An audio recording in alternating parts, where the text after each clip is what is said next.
Semana que acaba, semana que começa. A semana que terminou foi uma semana dominada, uma vez mais, por bancos centrais, principalmente pela Reserva Federal e ainda por uma agenda económica bastante bem preenchida, em que, com principal relevância, estiveram os dados de atividade económica privada, os PMIs. De facto, os PMIs até mostraram um cenário um pouco melhor do que aquele esperado pelos mercados, com os PMIs a subirem um pouco desde a zona euro até aos Estados Unidos e também no Reino Unido.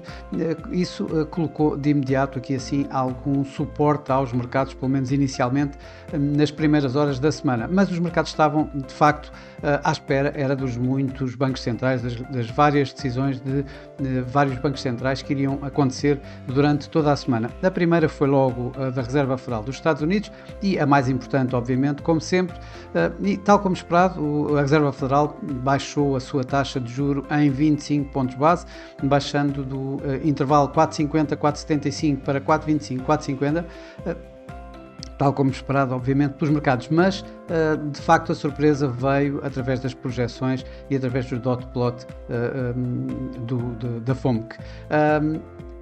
Os membros da Reserva Federal projetaram ou previram em alta, reviram em alta as projeções da inflação e do crescimento económico e ainda, e principalmente com maior impacto, digamos, direto no mercado, os chamados os dot plot, ou seja, as projeções das taxas de juros para o próximo ano 2025 e 2026. Ora, em 2025, em setembro, as projeções apontavam para mais 4 cortes de taxa de juros durante 2025, com uma taxa mediana no final de 2025 a rondar os 3,375%. Nestas projeções de dezembro, esta taxa mediana foi aumentada em 50 pontos base, ou seja, as previsões dos membros da Fed apontam agora para uma taxa de 3,875 no final deste ano, ou seja, ficarem as taxas de juros dos Fed Funds no tal intervalo 3,75% a 4%. Ora, isso foi uma viragem bastante mais hawkish do que o mercado estava à espera para esta reunião, para a última reunião de dezembro e para a última reunião do ano 2024. Também no Banco do Japão foi uma meia surpresa. O mercado estava dividido se o Sr. Ueda manteria as taxas inalteradas ou as subiria em 25 pontos. Acabou mesmo por manter as taxas inalteradas e dando ainda algum ar mais dovish, ou seja, disse que estaria mais confortável depois de ver as informações sobre os salários do próximo ano. Ou seja, estamos a falar de que essas informações vêm lá para finais de fevereiro, princípios de março, o que de alguma forma começa a retirar de cena a probabilidade vista pelo mercado como quase certa de um corte de taxas de juros, de uma subida de taxas de juros, já em janeiro. Ou seja, aqui o Banco do Japão teve uma viragem mais dovish, o que levou de imediato a fortes perdas no iene.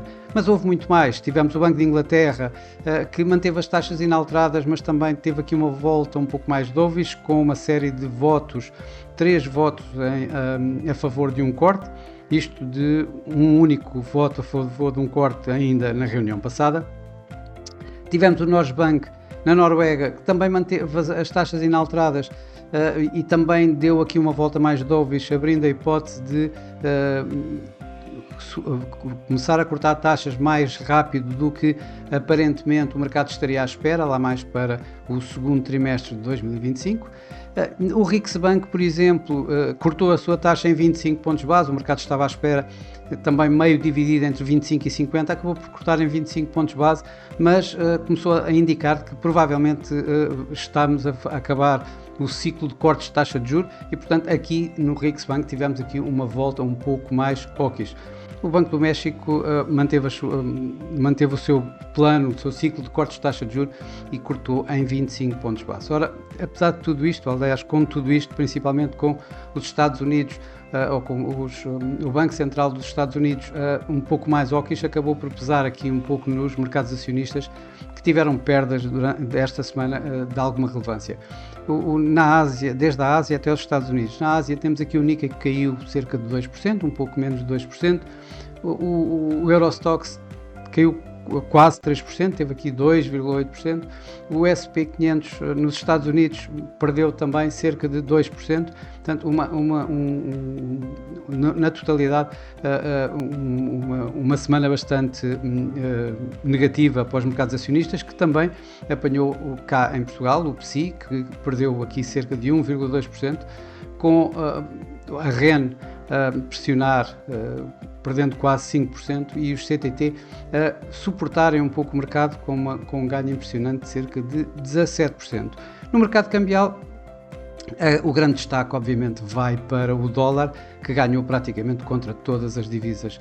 O euro-dólar, que começou a semana a negociar acima de 1,05, chegou muito perto do mínimo do ano ao negociar a 1,0343 e terminou aqui à volta de 1,04, ligeiramente acima do 0,4. Já, por exemplo, o iene, o dólar iene, subiu de níveis abaixo de 154 ienes por dólar para atingir quase os 158, tendo terminado à volta de 156,50 aproximadamente esta semana. As divisas de economias desenvolvidas que mais ficaram pressionadas e mais perderam esta semana foram os nossos antípodas, tanto na Nova Zelândia como na Austrália, em que tanto o dólar australiano como o dólar neozelandês perderam esta semana cerca de 2%, com o NZD dólar a rondar os mínimos dos últimos 2 anos e o AUD dólar em mínimos de 1 ano.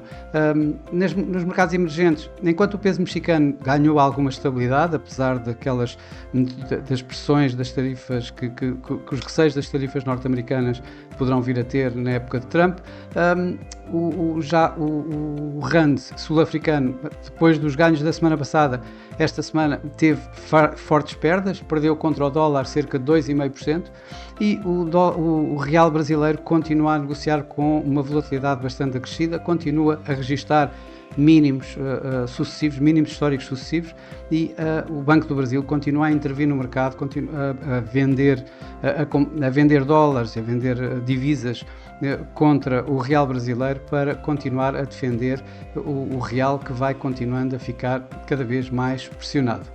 As commodities, com o dólar a ganhar, obviamente tivemos aqui alguma pressão sobre as commodities, os receios de uma procura mais fraca no petróleo acabou por levar a pressões esta semana nos mercados petrolíferos. O WTI perdeu esta semana cerca de 2,5%, enquanto o ouro também, com as yields obrigacionistas dispararem em alta, acabou mesmo por também, e um dólar em alta também, acabou mesmo por terminar a semana a perder cerca de 1%, um pouco mais de 1%. A semana que vai começar, ou melhor, as semanas que vão começar, as 2 semanas que vão começar, é a época festiva por excelência, é a época de Natal, é a época de Ano Novo. Pouco se vai passar em termos de mercados.